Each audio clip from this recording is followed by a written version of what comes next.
নেপালে অন্তর্বর্তীকালীন প্রধানমন্ত্রী সুশীলা কার্কির পর প্রথমবারের মতো অ্যাটর্নি জেনারেল পদেও নিয়োগ পেয়েছেন একজন নারী। সিনিয়র অ্যাডভোকেট সাবিতা ভান্ডারী নেপালের অ্যাটর্নি জেনারেল হিসেবে নিয়োগ পেয়েছেন।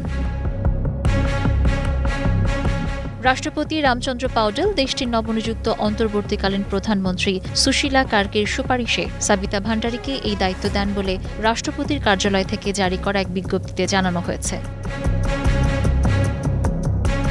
রোববার এক প্রতিবেদনে এই তথ্য জানিয়েছে সংবাদ মাধ্যম কাঠমান্ডু পোস্ট। এর আগে একই দিনে প্রেসিডেন্ট কার্যালয় সাবেক অ্যাটর্নি জেনারেল রমেশ বাদালের পদত্যাগপত্র অনুমোদনের বিষয়টি আনুষ্ঠানিকভাবে জানায়।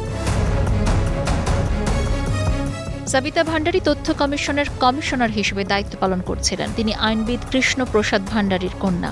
রোববার সকালে অন্তর্বর্তীকালীন প্রধানমন্ত্রী কার্কি তার নাম প্রস্তাব করেন এবং ভান্ডারীর সম্মতি পাওয়ার পর নিয়োগ প্রক্রিয়া সম্পন্ন হয়।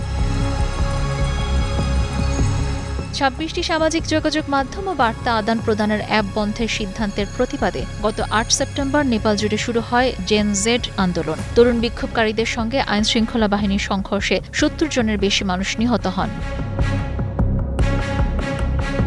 আন্দোলনের মুখে প্রধানমন্ত্রী খারক প্রসাদ ওলি পদত্যাগ করে তার সরকারি বাসভবন ছেড়ে পালিয়ে যান। এরপর বিক্ষোভকারীদের সঙ্গে নেপালের প্রেসিডেন্ট ও সেনা প্রধানের আলোচনার ভিত্তিতে সুশীলাকে অন্তর্বর্তী সরকারের প্রধানমন্ত্রী হিসেবে নিয়োগ দেওয়া হয়।